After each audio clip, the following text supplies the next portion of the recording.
Hey, bro. So I picked up a new book on the infinite and finite principle. If you don't know what that is, I have another video on it.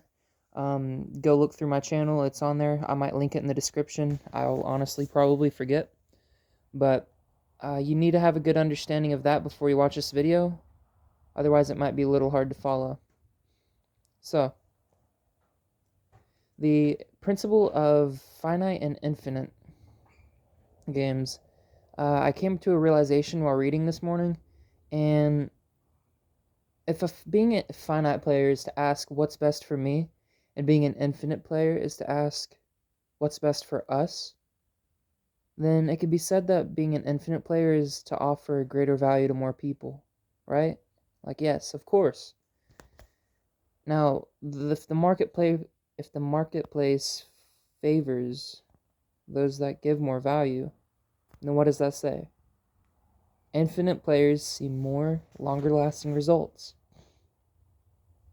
To be an infinite player is to give out as much value and spread as much good fortune as possible. In return, good fortune and value finds its way back. Now there's many complex ways in which this can occur, and there's a lot of different directions I can take this, but I'm not here to bog you down with all that. The point is to know and trust the universe, right? We're given a certain circumstance, we can't fight it. We're only given this one planet, right, for us to live on.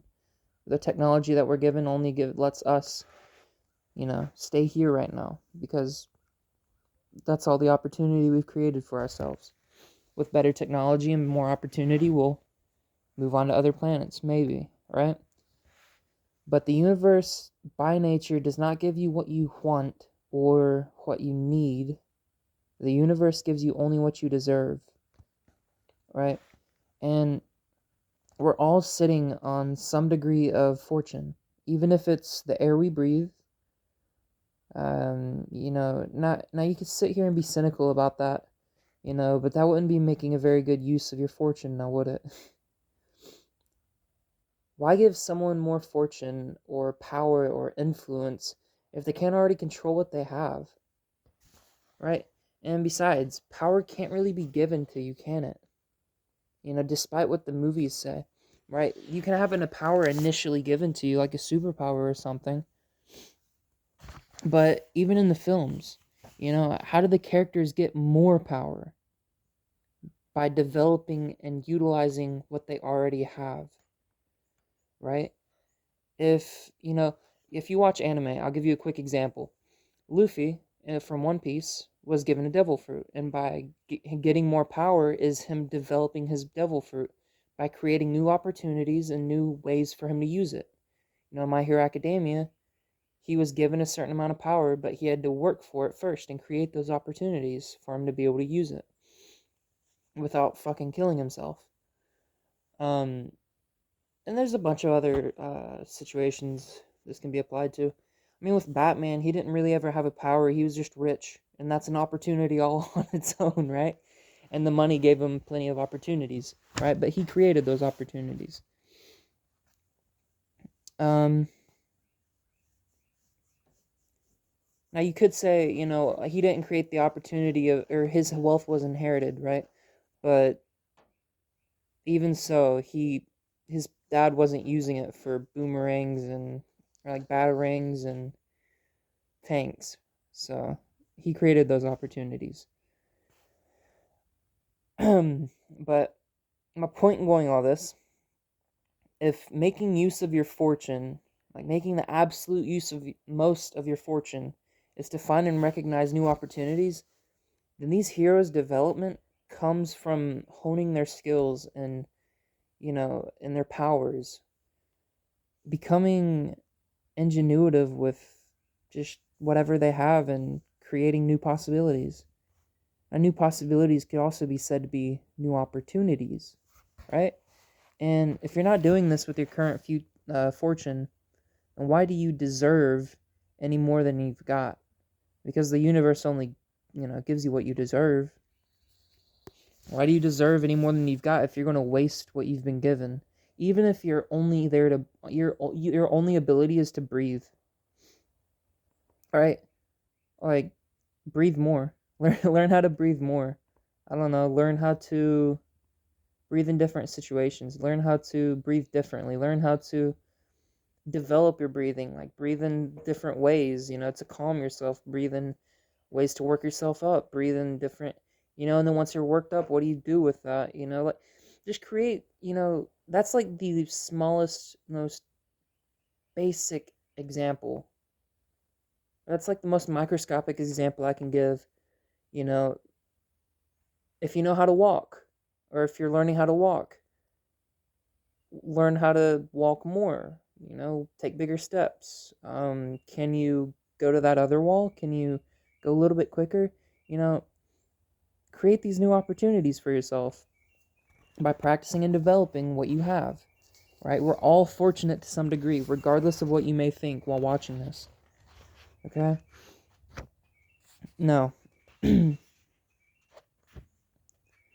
might ask, how do I know? How do I know that I'm making use of my fortune? Well, I'll tell you.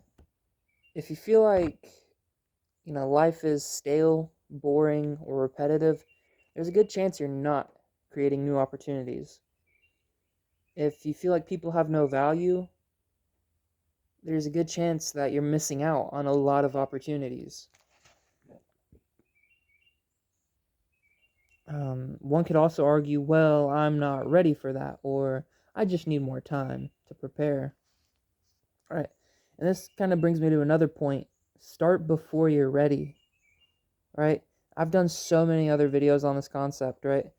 But the more time you give yourself to get ready, the more reasons you have to collect as to why you're not ready.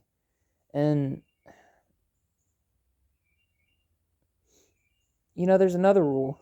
I'm kind of going everywhere in this, but there's a lot to cover. And the thing with holistic self-improvement is, as holistic implies, everything is related. And you have to work on all of these different areas in your life at once. It's hard work. It's not easy, but it's simple. And I don't want to overwhelm you here. That's why I'm trying to explain this stuff as I go along. But if you can implement this, if you take the time to really rewatch this video if you have to, you will find amazing results, just like so many others have. So there's a rule. It's called the rule of diminishing returns. And this rule basically states that the return of what you get from an action will diminish over repetitions of you doing that thing. Right? So, this is true for pretty much all aspects of life. When you lift the weights, right? You need to change up the routine. Go longer, go heavier, more reps. Anything you can do to, keep up the tension. This is referred to as, progressive overload. You might already know that, you might not. But the principle can be applied to, millions of different aspects in your life. But the gym is probably the most common where you'll hear that term used.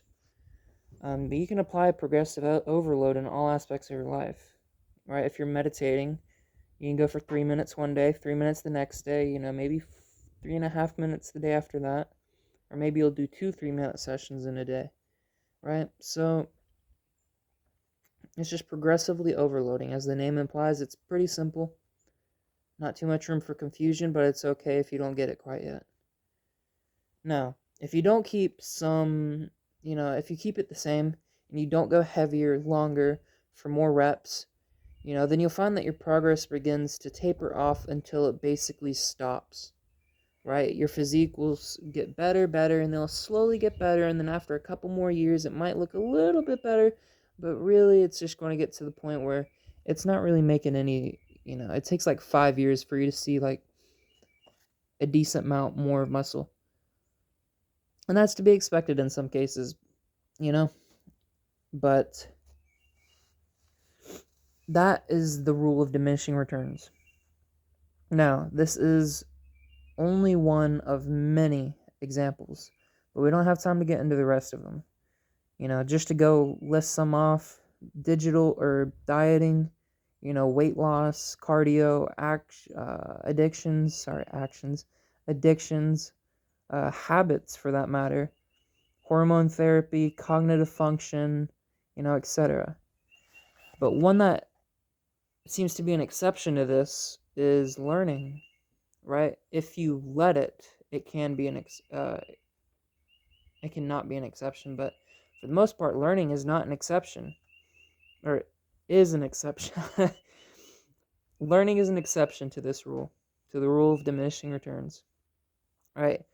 Due to our brilliant ingenuity and, you know, even the dumbest people can relate new information to old previously learned information, right? And they can draw new conclusions, and unlock more potential about like their environment, what they know to be true about their life. They can ask more questions. They can increase their awareness and really create new opportunities for themselves, right? So they can unlock more potential, opportunity, fortune. See where I'm going with this? You may hear people say, "Oh, I'm not smart enough for all that." Nonsense. Like, it's built into all of us. What makes you the exception? Plus, if everyone's the exception, if everyone believes they're the exception, then who's actually the exception? Because aren't they all the same? But if you want to be the exception that badly and everyone's saying that they're not smart enough, then why don't you just be the one that says you are smart enough, and then you're the exception again, right? So, as I've said before, and many times, success starts with an idea. For many, success itself is an idea. And then the ideas of how to get to success is an idea, and then self-belief is an idea. For many, the idea that starts them off is I can do it. Without that idea, there's really no point in trying, right? It's impossible. If you don't believe you can do it, then you're probably not going to do it.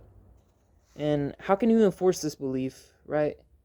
How can you enforce, you watching this, you right now, enforce this belief into your life? Well,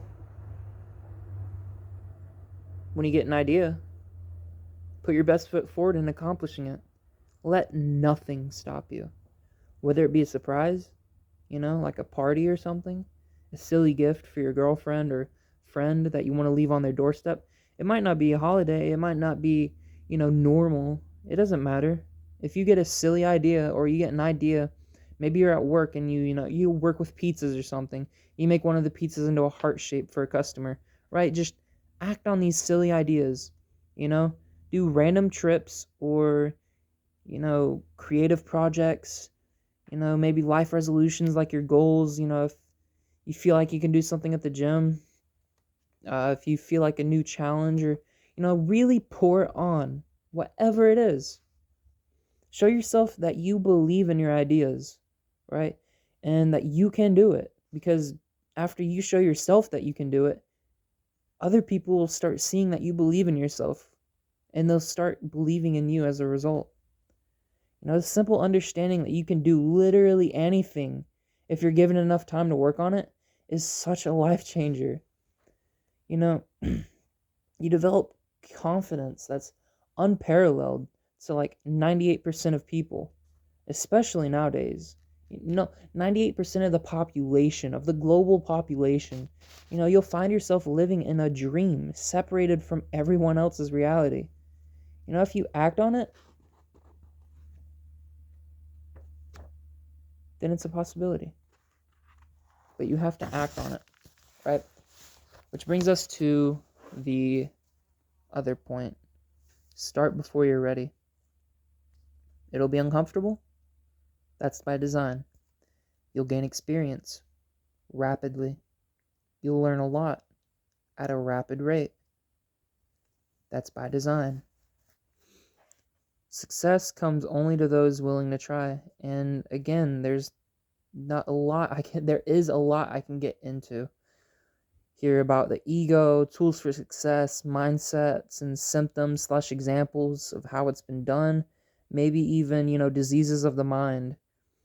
But I believe I've drawn this video out quite long enough, and I want to leave you with this final conclusion of what we've spoken about today. 1. Look for new opportunities in your given situation today. Right now. Look around you. Take out a piece of pen and a paper. Write down what your situation is, what life you're living, how many pairs of pants you have, right? Where you go to school, how you spend the time of your day, right? Really think with paper. Like, pull it out and just really think, right? If you don't have like 10 minutes to sit there and think to yourself because you're too busy giving all your attention to these fucking social media platforms and stuff, then how do you ever expect to be successful, right? Number 2, act before you're ready. Strike while the iron is hot, when the ideas are new, when they're fresh, right? If you have an idea for something and you wait 2 weeks to do it, you're probably not going to do it with the same kind of enthusiasm that you would have done before with it, right? So don't feel like it's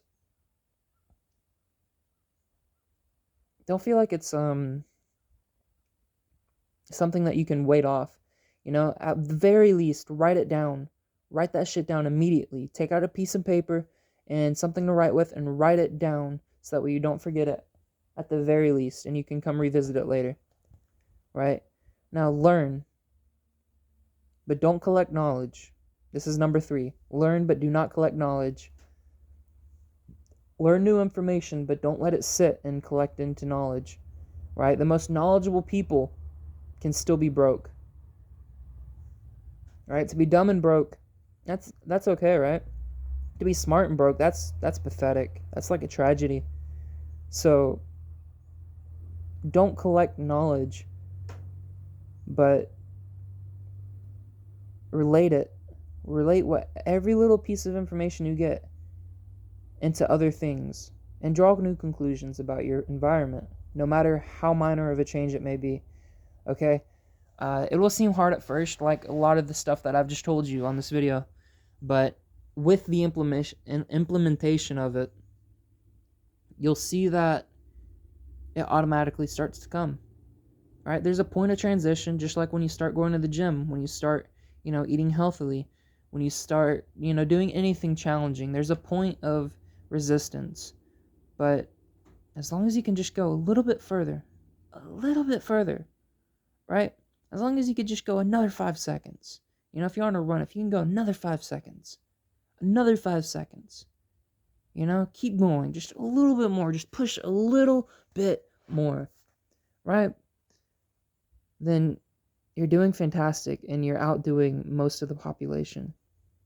Number 4 is quite simple, but it's also the most important. Repeat. Rinse and repeat. So you go back through number 1, look for new opportunities in your given situation today, and then act before you're ready. Learn, but don't collect knowledge, and repeat, right? Every time you learn something new about the world, you're going to subconsciously repeat this process. And this isn't new information that I'm sharing with you. This is very basic stuff. This is stuff that you already know to be true, but you just need a reminder. This is a reminding session, not a teaching session, right? All of us know this stuff. And it's just up to you to start implementing it again, right? Become more disciplined in implementing it, right? Now, I've got a lot of valuable mindsets and tools to help you in the description of this video. In fact, I organized it into a nice little compact mind map for you as well. Click the first link in the description to get that.